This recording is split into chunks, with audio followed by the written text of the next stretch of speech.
Here's CNN. You see the difference in corporate media that we have here in this country? Watch them all repeat the same goddamn thing. Yeah. This is a propaganda tactic where they literally have no answers. So they go, bring on somebody with a lot of names attached to them. They got a lot of shit on them. You know what I mean? Where people will go, wow, he must be smarter than me. I don't have a bunch of shit on my jacket. You know what I mean? I don't have a bunch of phallic symbols on the side of my arm. So, wow, this is what he thinks. That this whole sort of trying to pretend we have some sort of meritocracy where people are earned and he must be smarter. That is not at all. These are propagandists, and they're in these positions because they are playing a propaganda role, and they play it well, and they're willing to, and they're willing to play it. So just to insert that, go ahead, Nick. Yeah, they said we gotta find someone with a great rank.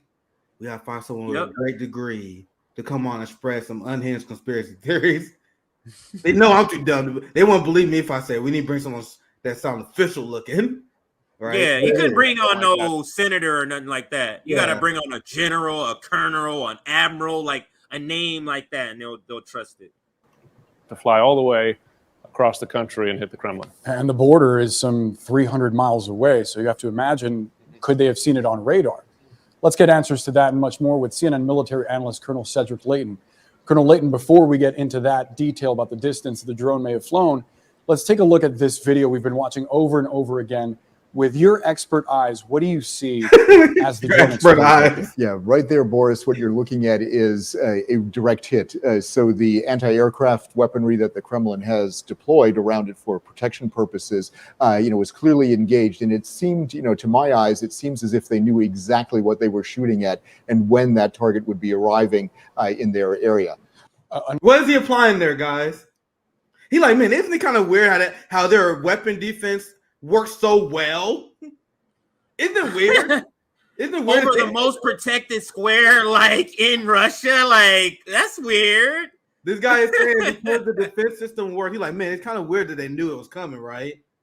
Hint, hint, not nudge, nudge, wink, wink. And the thing is, I'm not telling you to rewind it, but if people rewind this video and listen to what he said, he literally didn't tell you anything other than a layman's story. He just used other military words like targets. You know what I mean? That's all he used. All he said was, oh, some shit went up in the air and they shot it down. But he's just using very militaristic like wording to make it seem like, wow, you see, yeah, that sounds like that happened. Watch. Yeah, I'll let it play some more as well. And has deployed around it for protection purposes. Was clearly engaged, and it seemed, to my eyes, it seems as if they knew exactly what they were shooting at and when that target would be arriving in their area.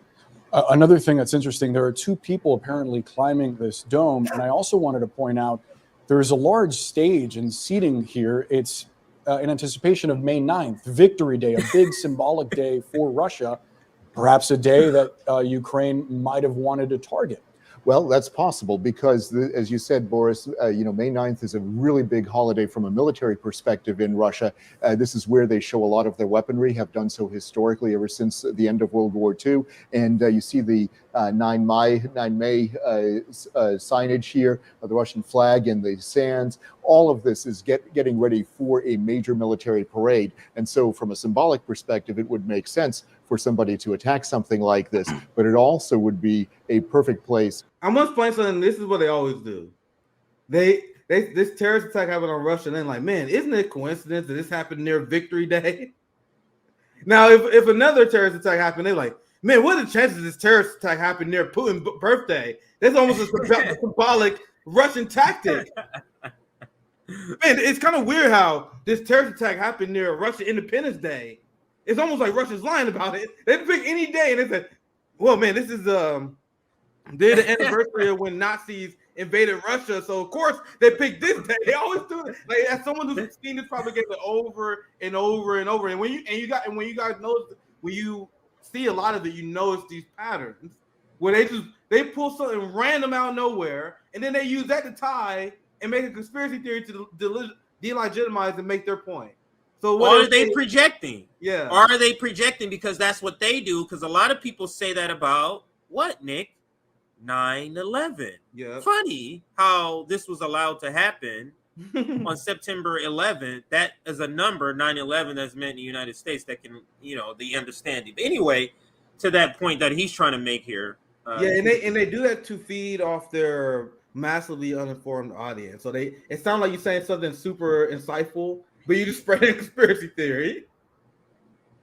Well, I mean, what are the chances this happened near Victory Day? It just happened near Christmas. What are the chances happened near Christmas? They try to smear them as anti-Christmas.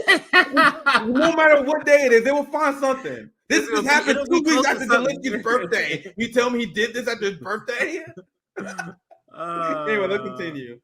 To mount a false flag operation. That is a good point. And as we take another look, he just outsaid that. I paused too early. But this is what he said. A perfect place to mount a false flag operation. That is a good point. And as we take another look, just saying unhinged conspiracy theories unchecked on CNN. So just like Nord Stream, they said Russia attacked themselves and committed economic terrorism against themselves. And now they're saying they did a false flag before Victory Day to support a war that they don't even need public support for because according to you, they're a dictatorship. Like, it doesn't make any sense, but it doesn't when you're in a conspiracy cult. You can say whatever you want, and it sounds weird to everyone else, but within that cult, it sounds reasonable. But this has to sound insane to you, right? Why even have this? Like, think about it, Nick. Why wouldn't they do what they do with any other thing Russia says? Oh, Russia said that. They're lying. Whatever. Yeah. Why are they taking the time to come on a segment like this? Why is CNN doing that's a this? good question. Why are they trying to convince their audience? Why can't this drone attack, just like with Nord Stream pipeline, there's no concern to figure it out. It's like, why can't the truth about Nord Stream pipeline and this come out that the U.S. is behind it? Because then what happens to the Ukraine war support that they can't have go away right now? And despite the narrative that we are bombarded with, they are losing the propaganda war. Russia engaged in the propaganda, China engaged in propaganda, everyone engaged in propaganda. The West is losing I showed you guys a study where Africans, South American, all these people was surveyed, and they're like, yeah, we after watching Russia, Chinese, U.S., and then neutral propaganda, they was like, yeah, the fucking Chinese and Russian propaganda way more persuasive. So the reason I say this is this video released and went viral globally. So Africa saw this shit. Africa saw the Nord Stream pipeline bombing. So they're like, man, this one side committing a lot of terrorism. So CNN has to go out here on front like, hey guys, look, this is the reason why the West isn't doing it. You see how they have to get in front on this. This is not a story you can cover up. You know what I mean? It's not a story you can just shut. Oh man, well, let's just do a blackout and shit. Nah, nigga, everyone in the world is talking about this. Russia is talking about this. Is serious shit that we're talking about. This is serious escalation. Let's continue. We still. I want to make sure I have time for you. You can cover your stuff. So let's continue the video. This is a new angle of the drone exploding. You see it here in the upper left, and this view is important because of the context, because of what you see. This is very close to Red Square. Yes. St. Basil's Cathedral is just off to the right there, not far from Annunciation Cathedral as well. You imagine that this area must be very well protected. Absolutely. And, if we look at the map right here, Red Square is right here. This is where the parade would be taking place. Right. Annunciation Cathedral, that's where the Tsars received confession, where there was their personal chapel during the time of the Tsars. So that's a huge symbolic place as far as Russia is concerned. And they would obviously want to protect it. And St. Basil's, of course, is very famous as part of the Kremlin structure itself. So to the point that Jim made about the credulity of the Russian claim that this was Ukraine, let's pull up the map. This is some 300 miles away from the Ukrainian border. You imagine that this drone didn't even take off from here. Right. Given what you know about Ukraine's capabilities and Russia's capabilities to see what's coming, does it seem likely that this was a Ukrainian attack? Unlikely for that very reason, because the Russians have radar installations all along this area right here. And the place where they would most likely be launching something like this from would be about here. And given that fact, that's a little bit longer than 300 miles. It would take a lot of fuel. It would take loitering time that some of these drones have. Now, it is possible that Ukraine could have mounted this operation from inside Russia using special operations forces. That is not beyond the realm of possibility, but it is unlikely, even though they have mounted attacks allegedly against the areas in the south, against air bases, things like that. So these are areas that can be targeted, but it's very difficult to do that. And as President Zelensky said, they don't target the leadership.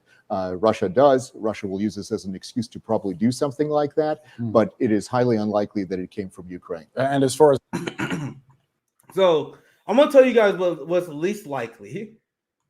To me, what's very possible. It's very possible because Ukraine officials have been fraudulent and there have been no audit of weapons. It's very possible that the United States helped coordinate a long-range attack with Ukraine.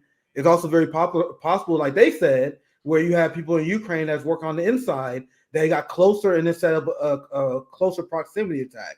That's very possible. You guys want to know why I think it's not possible? It's very unlikely. Is Russia waging a false flag to justify a war they are already in? Why would you need a false flag to justify something that you already 100% in? You all in on this shit. Putin has already have approval rating around 80%. And they are framing it as, oh my God, Russian people are turning against the war, so they got to do this to win people over. Most Russians are already for this shit. That's why they support Putin. And they're winning, and the ruble's improving, and they're working out deals across. Like why? Like this is such a cope. This is such a cope from the United States point of view, and this is them really, really trying to get ahead of this story, because to your point, Nick, and I'll bring up my couple of receipts here. To your point, this is such a big story that they can't let it go. And this is the headline I wanted to bring up first. Ukraine could not resolve attack. Ukraine could not resolve to attack Kremlin without U.S. say-so, presidential spokesman says. So I'm adding this into this story. And I'll bring up the actual article. Yeah, I have it up right here. So let me share my other screen, because I'll read just a couple of parts of it. I had the video too, but since it's in Russian, it's no real use in playing it. So we'll just go to the article right here. Again, you see the headline. Now, I think it's Dmitry Peskov pointed out, quote, often even the targets themselves are not determined by Kiev, but by Washington, and are then communicated to Kiev so that Kiev executes Washington's orders, end quote. So this article, go ahead. If you guys actually think that Ukrainians are in charge of this war, sweet summer children, wake up. This has been a NATO operation. They have U.S. intelligence, British intelligence officials. The Ukrainians are fighting, but they're taking orders from the West. And recent Ukrainian leaks confirm this.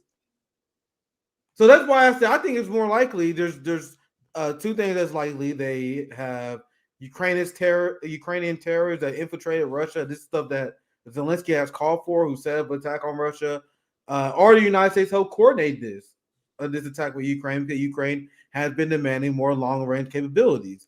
And just like everything else, like with tanks and many other weapons, the West usually always fold. And as I explained before, this upcoming phase of the war is extremely important, and this is the part that Ukraine and the West has to be successful on, or they're going to continue to lose support throughout Europe, throughout the rest of their NATO allies for this war. So I'll pass it back to you, CJ. Yeah, I'm just going to read the first 3 paragraphs here and we can close out this segment. Then I have the Kirby video, then we can close out the segment. Yeah. Moscow is well aware of Kyiv, selects both the means and targets of attacks only at the direct order of Washington. Kremlin spokesman Dmitry Peskov told reporters on Thursday, commenting on the Ukrainian drone attacks on the Kremlin in the early morning hours on Wednesday. The presidential spokesman said, quote, "We know very well that the decisions to carry out such actions, such terrorist attacks, are made not in Kyiv. Rather, it is precisely in Washington where the decision-making is done, and Kyiv is already left to do what it is told to do." That is crazy. And maybe, end quote, and maybe Marianne Williamson should watch this segment because she apparently thinks that Ukraine is making their own choices. Because anytime we say the United States needs to go in there and make sure they negotiate peace now, she wants to say, well, we can't do it over the heads of the Ukraine. Yeah. What do you mean? We're telling them we're the ones that got them to lose.